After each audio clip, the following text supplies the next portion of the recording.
When a boy showed that he was seemingly happy, social, well-liked, and even a bit of a clown, nobody assumed that anything would be out of the ordinary. When that turned out to not be the case, a bunch of troll groups online took notice of him, wanting to take credit for what he had become and make their mark on the world in his image.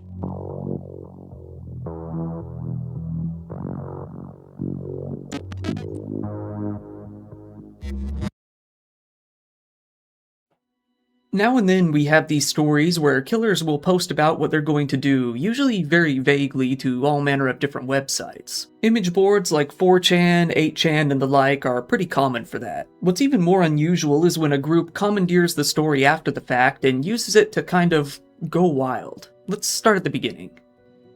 Federico Guevara Elizondo, Fede for short, was born on January 2, 2001. He, his mother, and his father lived in San Pedro Garza Garcia, Monterrey, Nuevo León in Mexico. His dad, Alejandro, worked for the Mexican government. He was an avid hunter and taught Fede how to use a gun from a fairly young age as part of a family tradition. Fede spent a lot of his early years at a school called AIM, the American Institute of Monterrey. This was a strict bilingual school that offered a lot of classes in English. However, by the time he was in 7th grade, his grades started to drop pretty dramatically. Things didn't improve by the time he was in 8th grade either. He was left with the choice to either repeat the 8th grade or transfer to a new school, leading to his parents taking him out of the school and enrolling him elsewhere.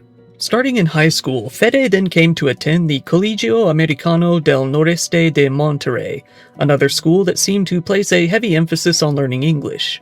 Starting in August of 2016, that was where he would remain. Still, it was said that he adapted to the new environment very quickly and didn't have a lot of trouble socializing. In fact, unlike a lot of kids that end up in these videos, Fede was very social. There are actually a lot of pictures floating around of him hanging out with his friends. He would attend social gatherings, played sports, was known to be a bit of a class clown, and was even chewed out by his teachers for talking and laughing with his friends in class too much. On the surface, aside from getting bad grades, Fede was as normal as they come. He was known to be reasonably into video games, was a fan of the Hunger Games, and spent a lot of time online. Given that Fede was very proficient in English by this point, he was open to both the English and Spanish sides of the internet, giving him a lot of content, and he seemed to participate in both. He had an account on Facebook where he posted photos from his normal, everyday life with his friends. He actually had a lot of people on his friends list on there. He said that he was into the Black Eyed Peas, Pokemon, Godzilla, Minecraft, Happy Wheels, The Elder Scrolls, and, oddly, the Teletubbies. When it came to other accounts, usually related to gaming, he went by the username Violent Duck. Under Violent Duck, he came to post on at least one forum related to League of Legends. On one forum post, he randomly opened up about struggling with depression. He wrote a little of what kind of character he liked to play as, then abruptly changed the topic of the post. He wrote, "I struggle with depression on a daily basis. I don't know why I'm saying this right here, but every day I look at my medication and contemplate knocking down all the pills." On another post, responding to someone else speaking on the same topic, he wrote, "Every morning I wake up, look in the mirror, hate myself, and contemplate just taking my bottle of pills.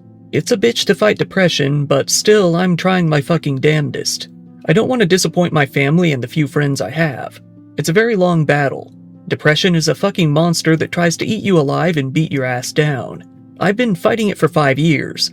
It literally started with some small bullshit thing, and then it developed into my final boss. Every day I wake up and hope I can beat it.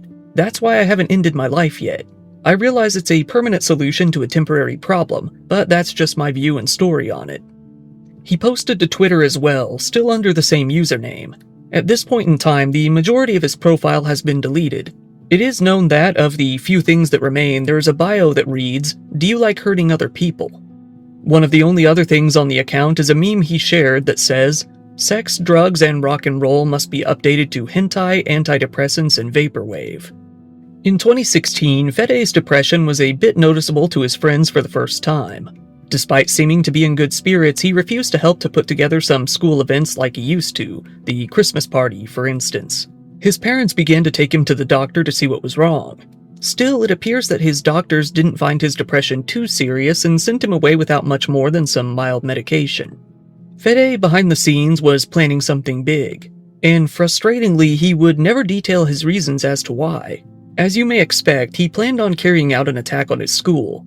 Given that he didn't compile any sort of writing, never detailed his reasoning on social media, and didn't seem to discuss anything with his friends, we're left in the dark as to what he was thinking. All we do know is that he began to drop some hints. On January 17th, 2017, Fede came to make a post to a WhatsApp group he used with his friends called Neglectoides, which, after asking some Spanish speakers, doesn't seem to mean anything. In a message, he wrote, "Don't come tomorrow." Someone responded, sarcastically, "He's going to shoot." To that, another person in the chat responded with a few laughing, crying emojis before writing, "Fede, what do I bring for tomorrow? Fede? Ha ha ha, asshole." The first person who responded again chimed in with, "For real, he's gonna do it." It wasn't long after that, on the same day, that someone fitting the bill made a post to Hispachan, which, as it sounds, is a Spanish 4chan-style image board. Using a picture of the serial killer Ted Bundy, this person wrote, "My dear Nicholas, tomorrow is the day. I will be part of the history of the internet. I have everything ready. I won't give details, but I'm sure it will cause quite a bit of controversy and attention. But the question here is, would you like me to add an in to raise the profile of Hispachan? I've been thinking about it and I think it would attract a lot of attention. What do you think?" The first commenter on the post assumed that the OP was going to end himself on livestream or something to that effect. The second asked what they could call him after he died, opting to give him the name Poop-Colored Hero. A few others were excited to see the in show up on the news. Others questioned if Hispachan would have their first hero, notably using similar terminology to the saint titles you commonly hear when it comes to killers on the English-speaking side of the world. Another said that the number of deaths that would result from this act would be the percentage of N-word that Fede would become. Some questioned if he was from a cartel. Another user asked if they would see him around on the board again. One user seemed to think that the OP wasn't going to do anything big at all, instead insisting that he would be on the news for publicly jerking it to photos of a YouTuber named Sandra Evity. Further responses told him that simply ending it all wouldn't get him any praise and he would likely have to go a different way if he wanted to, in their words, achieve history. Others felt he wouldn't do anything at all and simply made fun of him for the post. The OP, presumably Fede himself, responded once, saying, "I can't give any details. There's always some asshole around, and this has to go perfectly." Meanwhile, on WhatsApp, Fede continued to talk to his friends. He mentioned that he had a gun, which he didn't disclose was his father's gun, and that he would bring it to his school. His friends, assuming that he wasn't really going to do anything, thought it was cool and wanted to see it. They didn't know how wrong they were.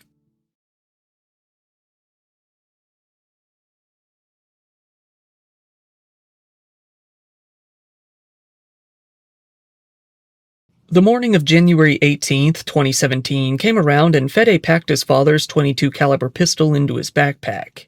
He left the house just like any other day and headed off to class at the Colegio Americano del Noreste. Fede went to his chemistry class. There, a 24-year-old teacher, Cecilia Cristina Solis, was taking the place of another teacher who couldn't be there that day. She had given the students an exam, and as the class came towards its end, Cecilia walked around the room and took the test from each of the students. During the end of this morning class at the school, Fede was sitting alone at a desk near the door. He was usually forced to sit in that spot after interrupting class and talking to his friends too much. He actually presented the gun in his bag to a few of his friends, who he called over to see it. They gathered around him in the middle of the room, marveling at the firearm. However, their mood quickly dropped when Fede told them that they needed to leave, which scared them. It appeared that at least one of them did leave the room shortly after. At 8:51 a.m., Fede abruptly pulled up his gun and fired towards a 14-year-old student named Luis Fernando Ramirez, hitting him in the head. Some students turned around to see what the noise was. Fede stood up very quickly after and moved forward, firing another shot at the teacher, hitting her in the head as well. Fede then turned around and fired toward the far end of the room, seemingly not hitting anyone. Many of the students in the room dropped to the floor and started to hide under their desks. He then moved towards two students sitting at a table behind where the teacher had fallen, who were crying and clearly too shocked to hide. He fired at each one of them from about 1 foot away, hitting one of them in the head. A 15-year-old named Manuel Chavez suffered an injury to the arm, but nothing life-threatening. With that, Fede would stop firing his gun at the people in the classroom. The whole attack had lasted a little under 5 seconds. Fede began to pace around the center of the room, knowing what his next move would be but having trouble coming to terms with it. When he gathered the courage to turn the weapon on himself, he was surprised that nothing happened. He tried one more time, but again nothing happened. Confused, he looked down at the gun and began to pace around the room once more. He realized that he had run out of ammo. He made his way over to his backpack and began to reload his gun. Another student, likely in shock, stayed in the room and began to pace back and forth with his hands on his head. This has been believed to have been one of Fede's friends, possibly the one that he told to leave previously. This boy then, overwhelmed, sat down near some shelves at the side of the room. It was then that it appeared Fede said something to him, something that news articles have only described as instructions. It seems likely that Fede told him to leave once again as, shortly after he spoke, the boy went running out of the room. While that was happening, the two girls who had been shot at near point-blank range began moving again, seemingly talking to each other. By some miracle, both were alive and conscious. Looking at Fede, they made a pleading gesture with their hands. Some other students, seeing the last boy leave, began to run from the room themselves. That was when Fede, now with the gun reloaded, succeeded in what he had been trying to do. With a hole to the chin, he collapsed to the ground, knocking a table out of the way. It was then that most of the rest of the students in the room began to evacuate, including the two who had been shot at. At this time, nobody had actually lost their life. Cecilia, Louise, and Fede were all on the floor of the room, clinging to life. When the police and the paramedics came out to the scene, they found all three of them. At first glance, due to all of the blood, it seemed that each of them had to be long gone. They even stopped to take crime scene photos. However, it was noticed that all of them were actually alive. Fede, Louise, Cecilia, and the other injured girl who fled the classroom were rushed to the hospital. Aside from Fede, 3 of them were sent into emergency surgery, with one more being the only one that was stable. On the night of the attack, many students, their families, and their relatives showed up to the school gate to place candles, flowers, and other items to show their respect. Fede himself was found to have been beyond help. Medical staff determined pretty quickly that he was brain dead. With that, he was taken off life support. The others would come to struggle in the hospital for quite some time.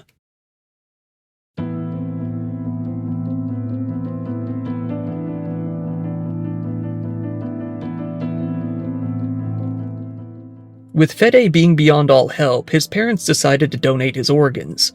They were distributed to 5 different people, helping one more than he had actually injured. However, a scandal occurred when it was found that one of the organs was donated to the son of a politician who was under some pretty serious accusations regarding abuse of power at the time. The shooting very quickly shook the country of Mexico. The same day, Google added a little black ribbon to its page in order to show support for the victims. The president of Mexico at the time, Enrique Peña Nieto, said over Twitter that the event had been both rough as the president and as a parent himself. He later said, "What happens in our classrooms is not only an issue that involves managers and teachers, it is a concern for all of us." The governor of the state where the attack took place, Jaime Rodriguez Calderón, also expressed solidarity with the families of the victims while calling for parents to care for their children. He said, "Watch what they do, what they feel, what they say, let our families become stronger, let us not let violence gain us, and let's return to values." The Secretary of Public Education also said that the incident was an example of unacceptable violence, saying that they would follow up on the case. Actually, 10 years before, given increasing levels of violence throughout Mexico, the Secretary of Public Education had been enacting some new policies across several states. These were all a part of what they called the Safe School program, which would aim to make schools more secure and promote more ethical values. One of the most noticeable changes as a result of the campaign were what was called the Safe Backpack program. This was where public schools would review students' backpacks as they entered into the building, mainly to check for weapons or drugs. In 2014, that program officially launched, mainly in high-crime areas. However, private schools weren't required to partake in it, and many parents actually opposed it. Lawmakers had opposed it as well, saying that the measure treated children like criminals. When it came to an actual motive in the case, it was pretty unclear. Aside from Fede having depression and being on medication, the police couldn't find any specific reason as to why he chose to attack his classmates at all. The only interest he ever truly expressed was in ending himself, not others. It seems that, without Fede around to tell the tale, we will likely never learn why he chose to go down that path. Those on Hispachan showed their support for Fede after the attack, surprised that he had gone through with something after all. One, showing a still from the CCTV footage, wrote, "Praise be to the new king of /Mex. Goodbye, sweet prince. You left us too soon, but you will always be remembered alongside Hachiko and the OP who killed the fat guy from Hacking Mexico." Many different trolling groups, actually called autistic groups in Spanish, took notice of Fede's crime very quickly. One called Secta Centenartifica posted a screenshot of Fede's warning to his WhatsApp group. Another one of these groups, called Legion Hulk, posted a screenshot of what appeared to be Fede posting a warning to their own Facebook group the day before. The post, which read, "I'm not asking for likes. I'm asking you to leave your ward because tomorrow there will be a massacre at my school," is widely believed to have been fake. Legion Hulk began to see Fede as some sort of a hero. Many of them made a tongue-in-cheek troll group that they called the Fede Fighters, a group dedicated simply to finding information about Fede and gathering photos of him. Many of the photos of Fede circulating the internet now have even been stamped with their logo. They began to make edits of him as well, which are the short, thirst trap style video edits of killers that are pretty common among those who idolize people like him. Legion Hulk then went in another direction and started a hashtag in support of Fede along with expressions of hope that many similar shootings would take place in Mexico. The hashtag, translating to "more massacres in Mexico," began to spread across Twitter until it started trending in the country. One Twitter user, showing their support, wrote, "Thanks to Fede for making this possible. Who will be the next brave soul? The draw will take place tonight. How exciting."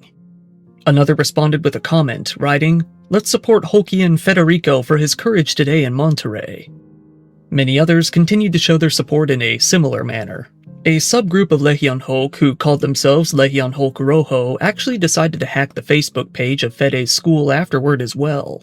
They changed the profile picture of the school to the Legion Hulk Rojo logo and changed the cover page of the group to a still from the CCTV footage of the shooting as it happened. The Mexican authorities quickly began working to investigate the hacking and the entire Legion Hulk group as a whole. Within only a few hours, the Facebook group went back to normal. It wasn't clear if this was due to the police intervention or simply because the admins were able to regain access to the account. Since then, the Mexican authorities have strangely said that the Facebook account having been hacked were likely all just false rumors. Throughout January up until March, Legion Hulk continued in their crusade by making a bunch of shooting threats to various different schools across the country. They upped the ante as, rather than making threats towards similar high schools, they mainly issued them to elementary schools. This understandably caused a lot of panic among people all throughout the country. All the while, Legion Hulk mocked the people who were panicking. In February, an incel, Satanist, and proud Legion Hulk member, Eduardo Gliciero Romero Naupe, was working as a street food vendor. This man, in Peru, had started a shooting at the Royal Plaza Mall in Independencia in Lima. He said that he was both very inspired by Fede's attack and angry at some food inspectors. Eventually, it came to be known that the Mexican police had infiltrated Legion Hulk very early on, which wasn't hard, and had begun gathering evidence. These feds announced an in-person group meeting. Many of the members of the Legion Hulk group actually showed up to the event, which was filled with cops. A good number of them were arrested right there on the spot and interrogated about everything that the group had been up to.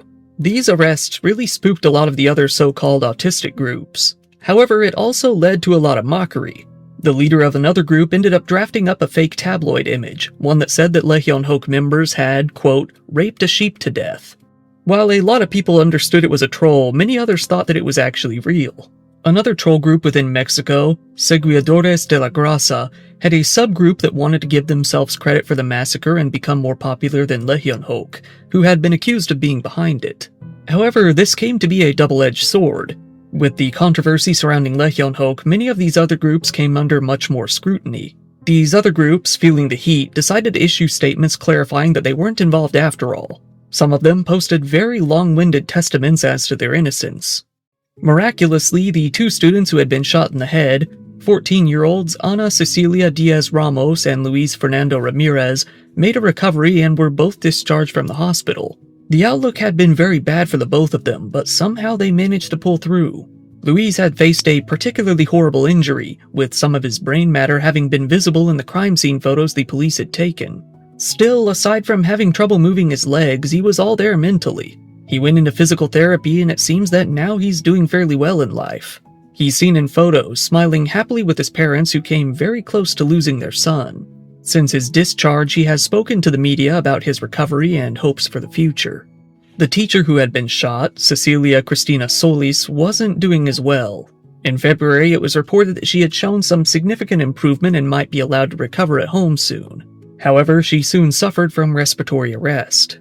At some point, she did regain consciousness, although she never spoke about her experience in the shooting itself or did an interview with the media. She did tell her parents that Fede had been a troubled student who needed help, but she forgave him. She even asked for others to pray for him. However, after a long 2 months, Cecilia died one night in the hospital. She simply wasn't able to recover. Much like Fede, she had been determined to have been brain dead and was taken off of life support. With the shooting over, many controversies and conspiracies continued to brew. One of the most prevalent theories about the case was in relation to a certain bad influence that Fede may have known. It was said that some of his classmates said that he had been encouraged by someone else, going as far as calling 2 of his classmates accomplices. This theory likely began for 2 reasons. In the footage of the attack, one student was seen hiding up against the door in fear, leading to some believing that he was purposely looking outside, playing the role of a lookout. The second reason is that some felt that one student in the room made a gun gesture with his hands right before the shooting started. In the video, he does indeed raise his arm, but it doesn't appear as if he's making this gesture. In the end, the theories were fairly weak, and the police concluded that Fede had no accomplices and that nobody knew anything about his plans beyond the vague threat over WhatsApp that they felt was a joke. Much of the controversy came from images and video of the shooting being uploaded very quickly after it took place. Various social media users had uploaded the crime scene photos, some of which were blurred, but others weren't. The ones that weren't blurred clearly revealed the identities of the injured parties. Many of the users who circulated the uncensored images were reported to the feds. The police came to ask the public to remain sensitive to the situation, asking that the media would remove the uncensored photos and video from all of their websites and publications. In a threat, they reminded these outlets that they were violating the rights of minors in releasing the photos. A Mexican news outlet called Reforma was able to get their hands on the full uncensored CCTV footage from the classroom and posted it on their website. This was enough for the Mexican Secretary of the Interior, Miguel Angel Osorio Chong, to react in anger. Governor Rodriguez Calderon also called the act perverse and morbid. The state prosecutor said that, while the media outlet likely couldn't be penalized, whoever leaked the video to the media would face punishment. An investigation was then opened into the leak. The state of Nuevo Leon's security spokesperson made it known that the state was, in his words, deeply dismayed at the attack and would be conducting a thorough review. He reiterated that the backpack operation didn't apply to private schools, which was a source of why this was able to happen. He said, "We thought this wouldn't happen to us, and it happened here, in a private school that upholds values." However, it was here that he let slip that Fede had been known to have some psychological problems and was known for being a problem at the school. In fact, he may have even been under watch. He said, "There was a warning to monitor him, but nothing more." It could be that there is a lot more that is known about Fede behind closed doors, but is still hidden to the general public.